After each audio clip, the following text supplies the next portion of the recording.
All right, what's good, fam? Welcome to episode 3 of the vlog. If you haven't seen the first 2 already, make sure you go to YouTube and check those out. Today is a very special day. I'm starting a whole new project, my NFT project, and we'll get into what that is. The big conversation today is Donda versus CLB. I just think they're 2 different records. Like, they're 2 different albums completely. Also, I don't really think that it's fair to always pit 2 artists against each other and create this like competitive narrative. Like, both albums can exist and both albums can be great, and they don't have to be competing with each other. They both live in their own spaces. They're both strong for their own reasons.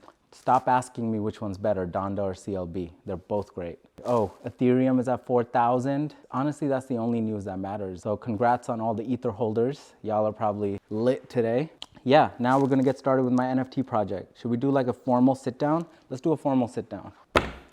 So I'm starting my NFT project today. It's called FriedEggs. I'm really excited about this new form of digital ownership that now exists because of the blockchain, and have been really just fascinated by NFTs over the last few weeks, years. I've been studying the DeFi crypto NFT space for 5-6 years now, and this is probably one of the most exciting kind of evolutions of it because it ties into the art world. It ties into what we do specifically. So paying attention to it and keeping a close eye on it is part of our job. I know that a lot of people are day trading NFTs and this is like a financial kind of move for them, but for me, it's really about the art. It's really about like this idea of people being able to share their art in a new way, for them to gain new audiences and put their artwork in front of massive amounts of people. Right now, the trend within NFTs are these generative avatars, and people are minting large sums of avatars, creating a series of NFTs that all have unique properties and aesthetics. And this is generated through an autonomous system, some sort of algorithm that puts these properties together into one image and then outputs it anytime somebody mints a new NFT. So that means, an artist like creates, 10 different eyes, 10 different hats, 10 different shirts, 10 different mouths, 10 different size of heads, 10 different expressions, and puts it in these buckets, and then the computer program goes in and picks a random attribute from all these different buckets and creates a unique NFT, a unique avatar that a person then owns. Some of them are more rare than others. In a series of 1,000, some of them will be pretty regular, some of them will have some rarities, and some of them will be really rare because they have those unique attributes through this randomizer that creates the NFT. I was really trying to figure out how to create my own generative NFT project, and I realized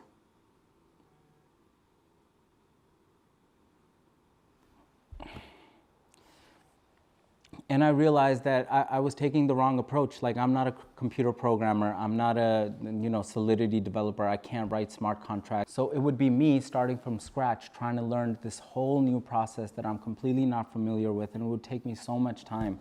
But then I started rethinking this, and I started thinking about, like, what is my way of doing a generative NFT? Like, how can I take this model and apply it to the work that I do or care about or am good at doing? I'm a photographer before anything else. That's what I studied most of my life, and that's how I transitioned into doing video stuff today. So I was thinking about this idea of photographs as NFTs, and how I can create a series that feels generative in nature but is not. What needs to happen in order for that to be successful is that there needs to be a variable in me creating the image that is not in my control, that makes every image unique in some way. So for my first project, I'm going to create a series of NFTs called fried eggs. I'm gonna fry 100 eggs in a row, photograph each egg, and turn that photograph into an NFT. So this project will have 100 different fried eggs, all of which will have their unique properties and attributes because no 2 eggs after they are cooked look the same. And I see this as something that would have rare properties because some eggs will have 2 yolks in them. Sometimes the egg yolk will break while I'm cooking it. There'll be all different shapes and sizes. Some will be perfectly round, some will be like odd shaped, and all of these will contribute to the NFT being unique in some way. What we're trying to do today is create the test, create the model with which we're going to approach the rest of the photos. So today we're simply going to fry 1 egg, photograph it, make sure that I like how it looks, make sure I like the aesthetic, and then on a different day, all in one row, cook and photograph 100 eggs. All right, let's set this space up. We need a few strobe lights. Let's pull out the pro photo lights and let's create a studio here in the kitchen. Cool. Yeah.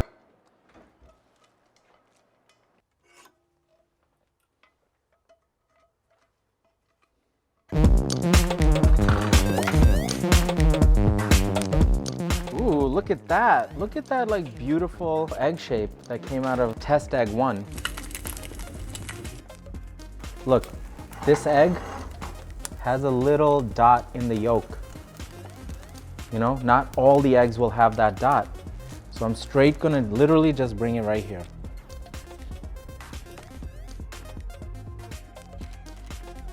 Oh, that looks good. I think the egg looks pretty good. Like, I like the way it looks. Should we do another one? Something a little funkier? Be more reckless with it. Cover it up. Ooh, this one's already done.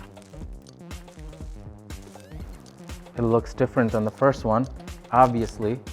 So this is the idea, that all eggs will look different. Charmaine, can you pull out the card, pull all the images and put them into a Lightroom? Oh, these look good.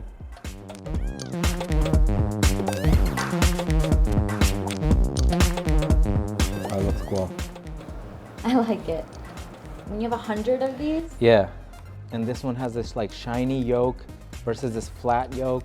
So how I will measure success is by how much I learn by the end of this. Okay. Like for me, this is not about like selling images of fried eggs. It's really about learning the NFT space and how it all works. So if no one buys, but I learned, then it's still a successful project. I learned, and I learned.